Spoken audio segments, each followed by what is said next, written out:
70-80% जो न्यूमरोलॉजी कर रहे हैं उनके लिए क्या है, 5 नंबर भगवान है। भगवान कुछ भी हो जाए 5 नंबर जोड़ दो, ऐसा नहीं है। मैं आपको एक एग्जांपल देता हूं, जिनके जीवन में 5 नंबर 4 के साथ आ रहा है और उन्होंने जब 5 जोड़ा तो उनका कोर्ट कचहरी स्टार्ट हो गया होगा, उनका हॉस्पिटल में आना जाना स्टार्ट हो गया होगा, या पागल हो गए होंगे, डिप्रेशन स्टार्ट हो गया होगा। मैच करके देखना। सर इसी से रिलेटेड उसी में थोड़ा सा ऐड करना चाहूंगी। जैसे बहुत सारे लोग होते हैं, उनको अपना रियल डेट ऑफ बर्थ पता होता है, सब कुछ पता होता है, बट उनके जो मार्कशीट होती है उन पे कुछ अलग चलता है। तो हम रियल डेट ऑफ बर्थ को लेंगे ना? न्यूमरोलॉजी में दोनों को लेंगे और कंपेयर करेंगे। न्यूमरोलॉजी बहुत अच्छा साइंस होता है नंबर को और नेम को मैनेज करने का, लेकिन जब हम प्रिडिक्शन की बात करेंगे, उसके जीवन के बारे में जानने की कोशिश करेंगे, तो एक्चुअल डेट ऑफ बर्थ और एक्चुअल टाइम को। क्योंकि न्यूमरोलॉजी में वो था कि वो वही अडॉप्ट कर लेते हैं। हाँ, न्यूमरोलॉजी में दोनों के सिम्टम्स। अच्छा, न्यूमरोलॉजी के बारे में भी आपको बता दूं, न्यूमरोलॉजी जब तक टाइम न्यूमरोलॉजी में आप नहीं डालोगे, जब तक न्यूमरोलॉजी के अंदर सिम्टम्स मैच नहीं करोगे, तब तक न्यूमरोलॉजी काम नहीं करता है। कैसे? न्यूमरोलॉजी का जो लोग 70-80% जो न्यूमरोलॉजी कर रहे हैं उनके लिए क्या है, 5 नंबर भगवान है। भगवान कुछ भी हो जाए 5 नंबर जोड़ दो, ऐसा नहीं है।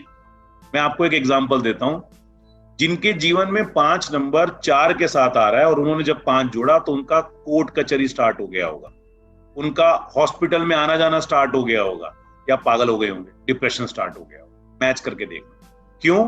क्योंकि प्लैनेट, वो लोग बोलते हैं कि हमारा न्यूमरोलॉजी बाहर से आया। अगर बाहर से आया तो बुध कहां से आ गया, बुआ कहां से आ गई, बाहर कौन सी बुआ होती है, राहु कहां से आ गया, विष दोष कहां से आ गया, सूर्य ग्रहण कहां से आ गया, तो यहां होते हैं इंडिया में। तो 4 नंबर माने राहु, 5 नंबर माने बुध। इससे गंदा कॉम्बिनेशन कोई नहीं है, पता है, बुध राहु से गंदा कॉम्बिनेशन। तो जिसकी डेट ऑफ बर्थ के अंदर 4 का एनर्जी है और नेगेटिव एनर्जी है, और वो 5 पे अगर अपना नाम ले आएगा, अपना कबाड़ा कर देगा। तो ध्यान रखना, न्यूमरोलॉजी बहुत छोटा और अच्छा साइंस है, लेकिन जब तक उसमें एस्ट्रोलॉजी नहीं इन्वॉल्व करेंगे तब तक नहीं हो सकता। इसलिए हमने एस्ट्रोलॉजी के, न्यूमरोलॉजी के 2 कोर्स बना रखे हैं। पहला चैल्डियन, माने यूनिक है, हर जगह चलता है। दूसरा वैदिक न्यूमरोलॉजी, यानी कि चैल्डियन से आपने कोई नंबर निकाला, अब उसको वेरीफाई करने के लिए वैदिक में ले आओ, इसको लाना या नहीं लाना, है ना। एक क्वेश्चन पूछा तो मैं एक एग्जांपल दे देता हूं। मान लो किसी का 5 नंबर मिसिंग है और उसका गोल्ड गुम गया पूरा, या गोल्ड लोन लिया और बर्बाद हो गया, और उसके घर में सबको सांस की दिक्कत है, और बहन बेटी बुआ भी कामयाब नहीं होती, उसको तो 5 नंबर लाना ही नहीं चाहिए। भगवान ने ना दे के उसका अच्छा किया, हमने उसको एनर्जी को लाके और प्रॉब्लम क्रिएट कर दी। क्योंकि न्यूमरोलॉजी छोटा साइंस है ना, उसको जानते नहीं है। और देखो, अब न्यूमरोलॉजी में ब्रेसलेट पहनाया जाता है ना, सब डालते हैं ना, ब्रेसलेट डालते हैं, बकवास रेमेडी है, बकवास। जब आप लाल किताब में आओगे ना तो सबके उत्तरवाद हो गए। आप उसका रीजन बताते हैं।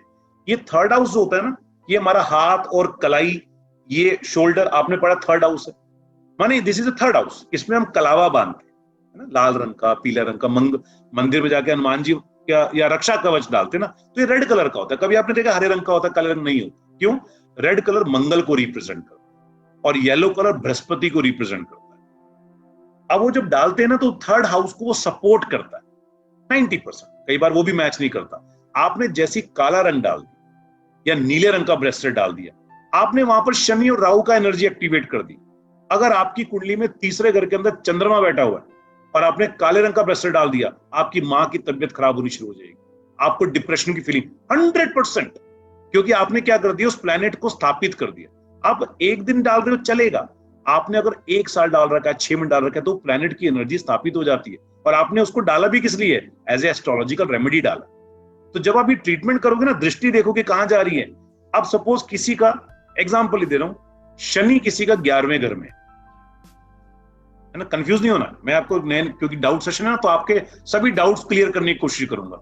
और किसी ने कॉपर का कड़ा डाल लिया, माने कॉपर का कड़ा डाल लिया, और शनि उसका 11वें घर में। जिस दिन वो डालेगा, उसकी वाइफ या तो बीमार पड़ जाएगी या उसकी वाइफ के साथ प्रॉब्लम स्टार्ट हो जाएगी। ये लॉजिक समझ कब आएगा? जब लाल किताब करेंगे ना, क्योंकि उसका फंडामेंटल है। तो जो चीजें आपको लगता है ना कि ये चीज ठीक नहीं है, उसको यूज नहीं करना जब तक उसका लॉजिक ना हो। ब्रेसलेट का कोई लॉजिक नहीं, वॉच का लॉजिक है। वॉच क्या करती है? चलती है, वो नर्व सिस्टम के साथ कनेक्ट होती है ना, एनर्जी देती है, उसका सिस्टम है, इसलिए वॉच डालने के लिए बोला जाता है। ब्रेसलेट नीले, काले, क्रिस्टल, जिनको सूट नहीं करते उनका बैंड बजा देंगे, ट्रस्ट करना बैंड बजा देंगे, और जिनको सूट कर गया यानी कि प्लैनेट सपोर्ट कर गया तो अच्छा है उनके लिए, तो देख के करना चाहिए।